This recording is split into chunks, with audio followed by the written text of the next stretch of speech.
이러므로 내가 하늘과 땅에 있는 각 족속에게 이름을 주신 아버지 앞에 무릎을 꿇고 비노니. 아멘. 에베소서 3장 말씀은 전체가 사도 바울이 에베소 교회 성도들을 향하여서 어떻게 중보기도를 하고 있느냐, 또 어떻게 중보기도를 어떤 내용으로 하느냐라고 하는 것을 설명하는 그와 같은 기도의 장이라고 할 수가 있습니다. 우리가 3장 전반부를 봤을 때는 이것이 기도를 과연 하는 것인가 하는 것에 대해서 좀 얼른 알 수가 없잖아요. 그런데 사실은 3장 1절부터 이제 항상 너희들을 위하여서 이러한 것을 마음에 품고서 벌써 이제 3장 초반부터 사도 바울이 이 너희들을 위하여서 기도한다 하는 운을 이미 한번 떼셨었죠. 그러다가 이제 그리스도에 관하여서 교회의 신비에 대하여서 이 주제에 대해서는 좀 더 말씀을 하는 것이 좋겠다. 비밀의 경륜에 대하여서 좀 더 거기에 대해서 이제 말씀을 하고서 이제 14절에 문자적으로 본격적으로 사도 바울이 하고자 하는 기도, 하고 있는 기도에 대하여서 에베소 교회 성도들에게 하시는 말씀이라고 하는 것입니다. 그러니까 우리가 3장 전체에 나와 있는 내용이 사실은 그 하나하나가 사도 바울의 기도 제목이었고 또 동시에 우리의 기도 제목이 되기도 한다는 것이에요. 성경 말씀을 그냥 이렇게 일반 책 읽듯이 줄줄줄줄 읽는 것이 아니라 정말 이것은 거룩한 독서, 렉시오 디비나죠. 이것은 거룩한 독서예요. 그래서 하나하나가 내가 읽을 뿐만이 아니라 하나님과 대화를 하면서 읽는 그와 같은 독서가 된다라고 하는 것입니다. 그래서 사도 바울이 지금 에베소서 3장에서 말씀하는 그 전체 내용이 사실은 사도 바울이 사도의 개인적인 기도 시간에 에베소 교회를 위하여서 에베소 교회가 어떻게 잘 되기를 위하여서 간구할 것이냐라고 하는 문제를 상세하게 이렇게 적어둔 내용이라고 하는 것입니다.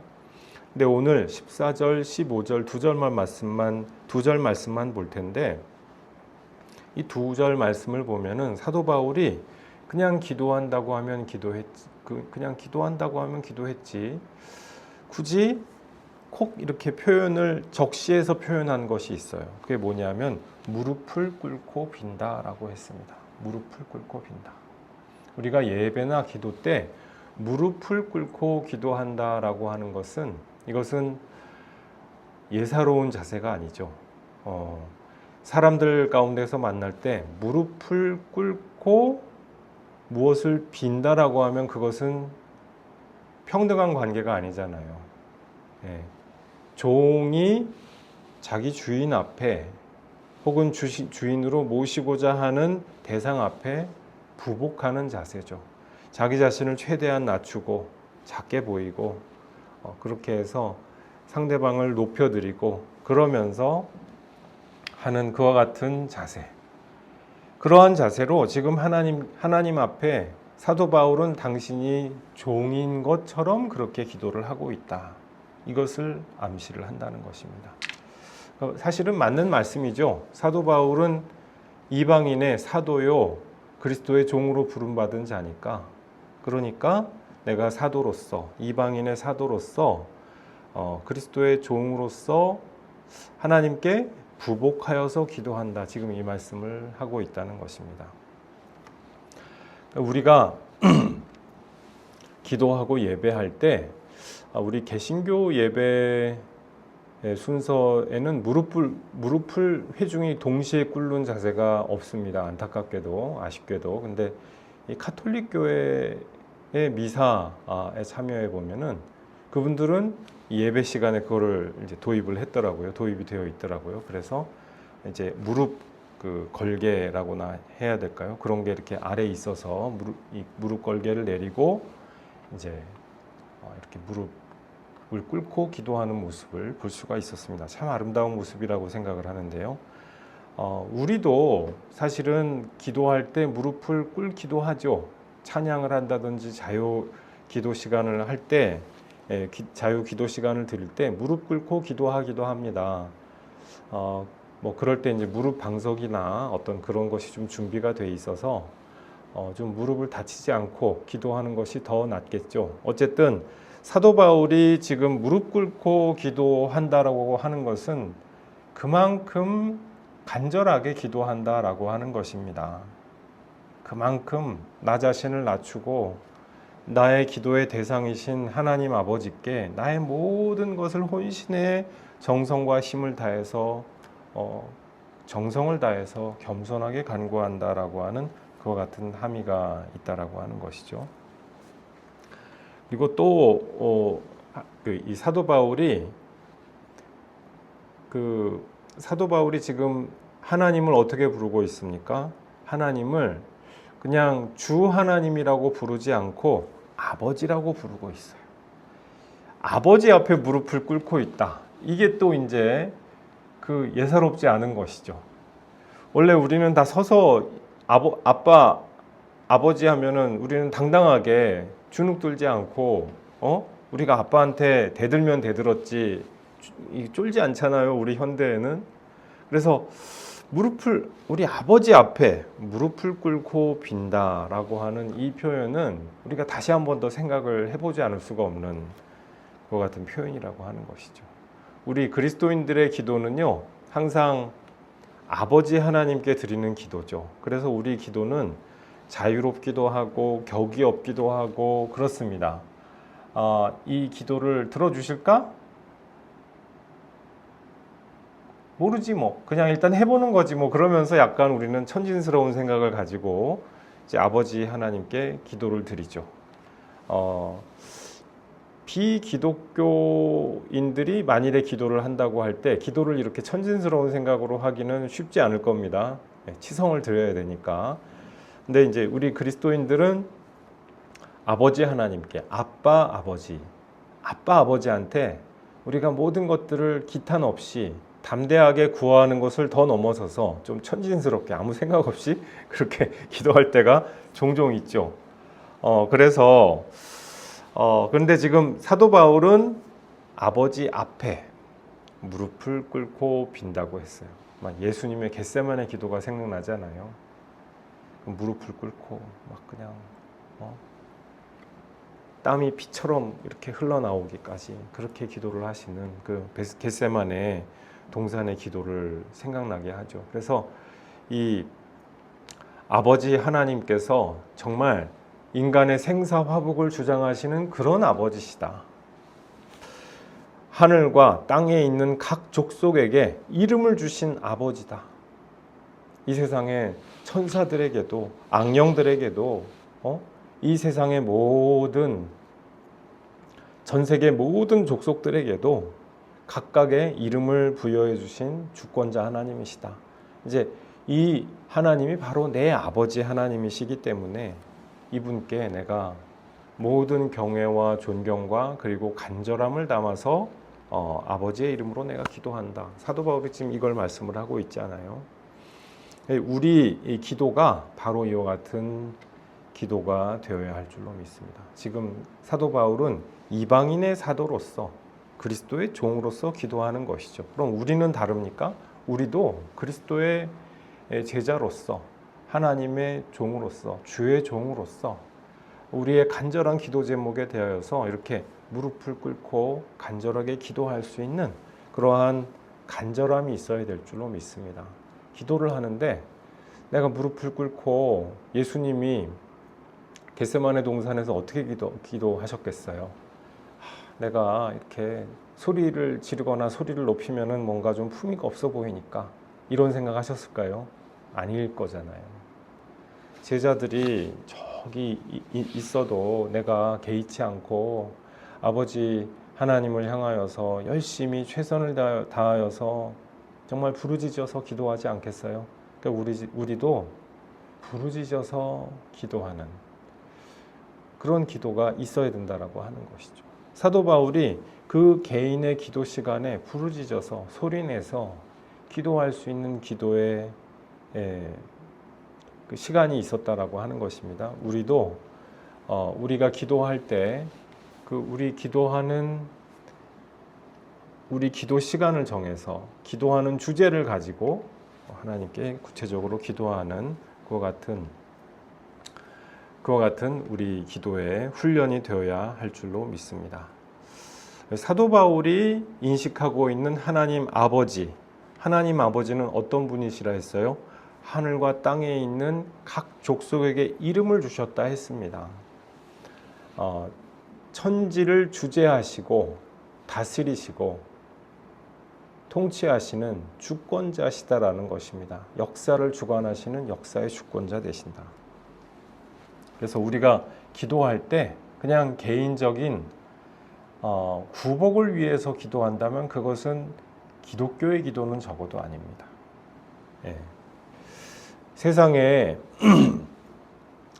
기도를 하는 것이 기독교만 기도하는 건 아니잖아요. 세상의 종교들은 기도를 한다고요. 그런데 그 기도들이 많은 경우에 구복적인 동기로 변질되어 버립니다. 이 세상에서 내가 잘 되고 성공하고 아프지 않고, 물론 중요합니다. 그런데 인간이 전혀 아프지 않고 살 수가 없는 것이고요. 아프지 않고 산다? 아프지 않고 살 수도 있죠. 어떤 사람은 그럴 수도 있는데 사람은 때가 되면 아프기도 하는 존재예요. 그리고 어려움을 겪지 않고 산다? 어려움을 때가 되면 사람은 다 겪어요. 근데 그것을 안 겪게 해달라? 그것은 적어도 성경이 우리에게 말씀하여 주고 또 우리에게 기도하라고 당부하시는 기도의 방향은 아닌 것 같다라는 것이죠. 만일에 모든 것이 기적적으로 잘 되기만 했다면 사도 바울은 사도행전에 기록된 것과 같은 그런 핍박이나 환란이 없을 것이고요. 서신서에 기록된 것과 같은 그와 같은 그 대적자들의 어려움도 겪을 필요가 없었을 거예요. 왜? 저한테 그냥 한 방 쏴주세요.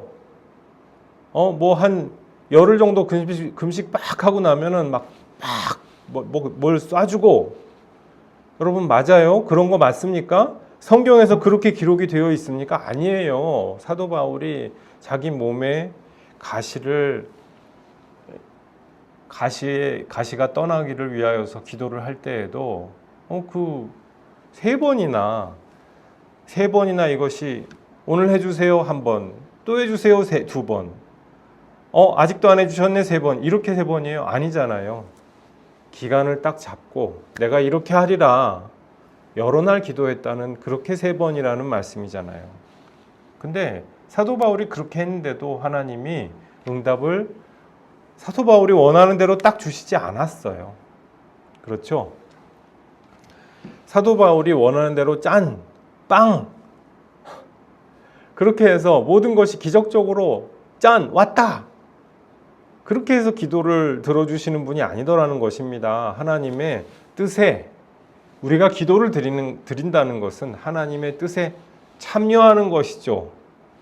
내가 내 뜻을 하나님을 통하여서 관철하는 것이 아니라 내가 하나님의 뜻에 참여하는 영광을 누리게 되는 그 과정이죠. 그래서 그것이 사도 바울의 경우에서처럼 또 사도들의 모든 고난을 통해서처럼, 특히 예수님의 십자가 고난에서 나타나는 것처럼 우리의 원과는 다를 때가 있어요. 다만 우리가 지치지 않고 기도해야 될 것은 무엇이에요?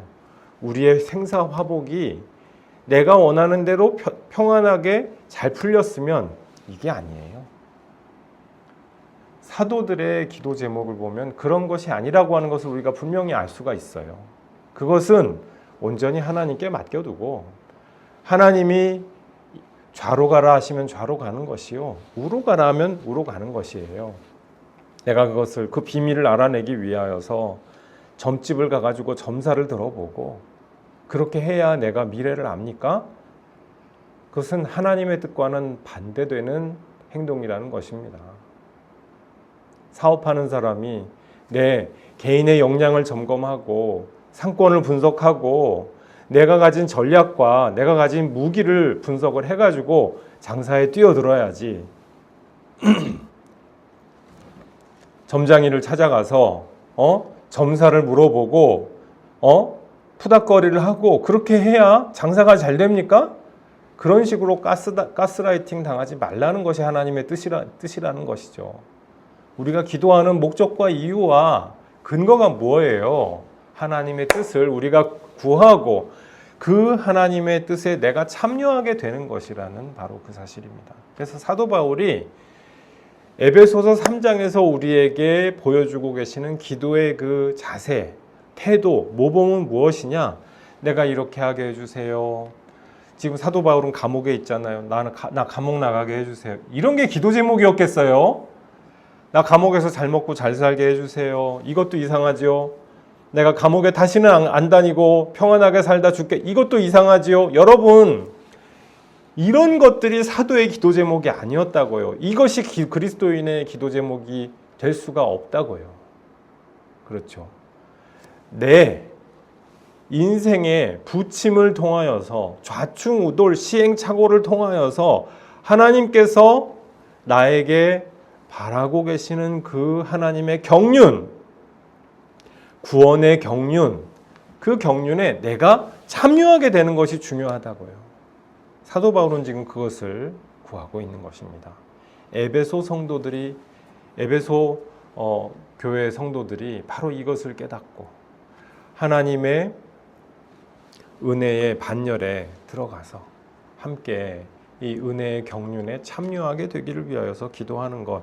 이제 우리 16절에서 19절 말씀에 보면은 사도 바울이 이 더 구체적인 기도 제목에 대하여서 다시 한번 암시를 하는 것을 우리가 보게 될 터인데, 이건 이제 다음 주에 우리가 말씀 나누도록 하시고요. 우리도 기도 제목이 이런 것이어야죠. 사람들이 막 무슨 탑돌이를 하고 막 100일 기도를 지성을 드리고 막 천배를 하고 푸닥거리를 하고 여러 가지 종교적인 행위를 합니다. 그 눈물겹고 갸륵한 정성이죠. 그런데 하나님께서 우리에게 알려주신 기도의 진정한 방향은 무엇이냐? 하나님의 뜻에 참여하는 것이라는 거예요. 내가 내 뜻을 관철시키기 위하여서 그 치성을 갸륵하게 드리는 것이 아니라 그 갸륵함이 어느 방향을 향하여야 되느냐, 무릎을 꿇고 비는 그 갸륵한 정성이 어디를 향하여야 하느냐, 하나님 뜻에 내가 참여하게 되는 것. 기도를 해가지고 저 사람 혼내주세요. 이런 유치한 기도는 이제 우리는 졸업할 때가 됐어요. 그렇지 않아요? 그거는 하나님을 알지 못하는 사람들이나 하는 그런 행위입니다. 하나님은 그런 거 원하는 분이 아니에요. 내 대적이 못 되는 걸 보고 와, 아유 잘 됐다, 고소해, 쌤통이야. 맞습니까 그게? 아니에요. 하나님은 그런 거 기뻐하는 분이 아니에요. 그렇지 않겠어요? 우리가 하나님이 기뻐하시는 뜻이 무엇이며 내가 그 기뻐하시는 뜻에 진정 참여하게 되는 것을 구하는 것, 이것이야말로 우리가 하나님의 종으로서, 백성으로서, 그분의 제자로서 우리가 마땅히 기도해야 될 기도가 되는 줄로 믿습니다. 이처럼 기도하여서 하나님을 기쁘시게 하고 이 땅에도 하늘의 뜻이 하늘에서 이룬 것처럼 땅에도 이루어지게 하는 그 비밀의 경륜에 쓰임받는 교우 여러분들 모두 되시기를 주님의 이름으로 축복합니다. 기도하시겠습니다. 아버지 하나님, 오늘 사도 바울의 기도하는 그 태도에 대하여서 우리가 함께 살펴보았습니다. 주님, 사도 바울이 주님께 아버지 앞에서 정말 간절하게 마치 종처럼 그렇게 부복하여서 간절하게 겸손하게 기도하는 그 모습을 보았습니다. 아버지 하나님, 우리에게도 이처럼 간절한 정성과 경외와 그리고 충심을 담아서 하나님께 온전한 기도 드릴 수 있는 우리 모두 될 수 있도록 도와주시고 함께하여 주옵소서. 주님, 우리의 기도 제목이 이 세상 사람들이 구하는 것처럼 여러 가지 자기 구복적인 그와 같은 기도 제목이 되지 아니하도록 우리의 기도 제목을 점검하여 볼 수 있게 도와주옵소서. 에베소서 3장에서 사도 바울이 우리에게 반복하여서 계속하여 말씀하여 주고 계신 그 비밀의 경륜을 위하여서 우리가 기도할 수 있게 도와주시고, 우리가 이 비밀의 경륜을 더욱더 깊이 깨달아 알 수 있기를 위하여서 우리가 부복하여서 기도할 수 있는 그와 같은 우리의 심령 될 수 있도록 또한 은혜 내려주시고 함께하여 주시옵소서. 우리의 가족들, 친지, 이웃들, 주님, 우리의 동료들, 주님, 모두가 다 예수님을 알고 예수님을 믿게 되면 좋을 사람들입니다.